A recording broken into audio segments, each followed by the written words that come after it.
예, 오늘 원내대책회의 39차인데 마지막이라고 하니까 상당히 좀 많이 아쉽습니다. 네. 그래서 오늘은 전부터 저도 우리 이재명 대통령님처럼 한번 꼭 해보고 싶었던 게 순서를 바꿔서 한번 해보고 싶어서요. 그래서 오늘은 정말 존경하는 우리 진성준 정책위 의장님부터 발언을 하고 오른 발언자들 발언이 끝나고 나면 제가 마무리해야 하는 것으로 그렇게 해보면 어떨까요? 네, 좋습니다.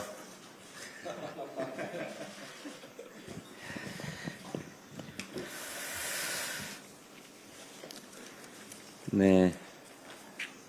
원내대책회의는 오늘이 마지막이지만 우리 박찬대 원내대표님하고 함께하는 회의가 이번 주 목요일 정책조정회의가 한 번 더 있기는 합니다.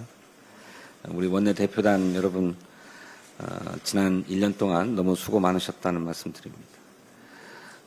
정치적으로 큰 위협을 달성한 원내대표단이라고 생각합니다.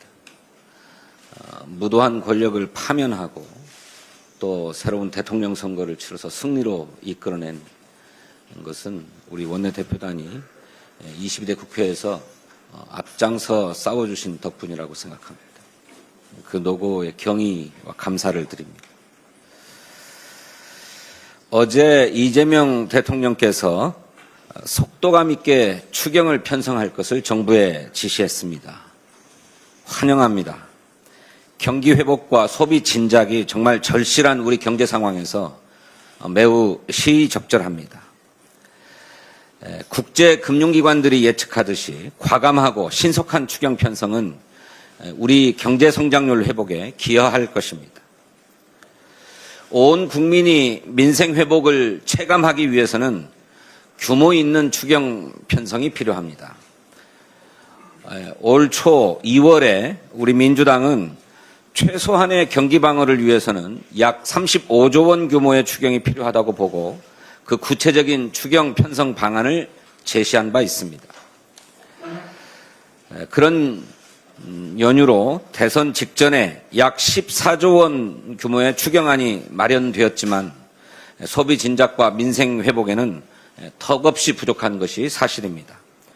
그러므로 민주당은 적어도 21조 원 이상의 추경이 추가로 필요한 상황이다 이렇게 보고 있습니다. 또 재정 여력만 뒷받침된다면 추경의 규모가 크면 클수록 좋다 이렇게도 보고 있습니다. 추경의 규모 못지않게 그 내용도 중요합니다. 소비 진작과 민생 회복에 효과적인 사업들에 집중해야 합니다. 대통령의 지시처럼 취약계층과 자영업, 소상공인 지원을 우선 고려해야 합니다.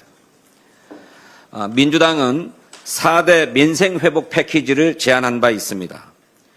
전 국민을 대상으로 한 민생 회복 소비 쿠폰, 상생 소비 캐시백, 8대 분야 소비 바우처, 지역 화폐 할인 지원 등이 그것입니다.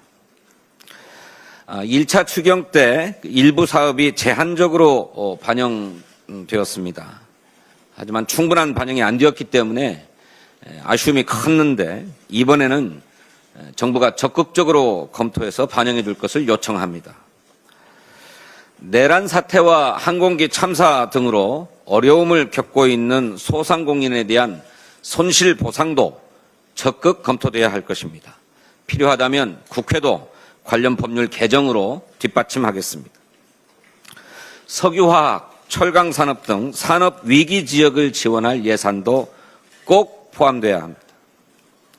정부는 6월 임시국회 중에 추경안이 처리될 수 있도록 준비를 서둘러 주시기를 바랍니다. 여야의 새 원내대표가 선출되는 대로 민생 공통공약 추진협의회부터 다시 가동할 것을 국민의힘에 제안합니다. 민주당과 국민의힘의 대통령 선거 정책 공약을 비교해 보니까 양당의 공통 공약만 200여 건에 이릅니다. 이 중 입법이 필요한 공약사안은 80여 건 정도 되는 것으로 보입니다. 반도체, 2차 전지 등 첨단 전략산업 지원, AI 예산 증액 및 민간 투자, 소상공인 자영업자 지원을 위한 채무 조정, 1,000원의 아침밥 확대, 농업 재해 피해 복구 범위 확대 등이 대표적인 정책 공약들입니다. 또 그중에는 저희 민주당보다도 더 전향적인 그런 공약들도 있습니다. 뭐 이를테면 주거 취약계층의 주거 급여를 지원하는 것을 확대하자거나 납품대금의 연동 대상을 에너지에 더해서 운송비용, 용수비용까지 확대하자는 것 등이 그런 것입니다. 그것은 민주당의 공약보다 더 나은 것이라고 솔직히 인정합니다.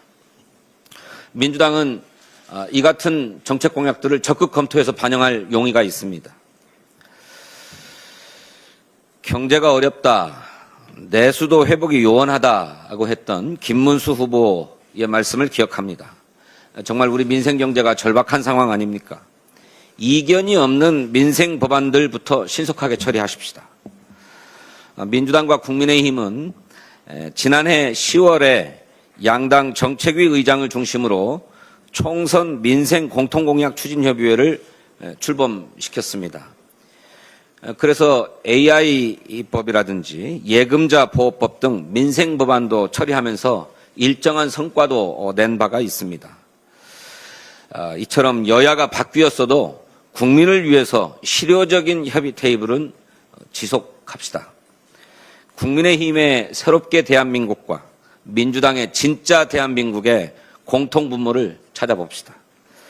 여야가 이견이 없는 정책 공약부터 신속히 실천해야 국민의힘도 잃어버린 국민의 신임과 지지를 회복할 수 있는 전기를 마련하게 되지 않겠습니까? 국민의힘의 전향적인 협력을 당부합니다. 감사합니다. 네, 다음으로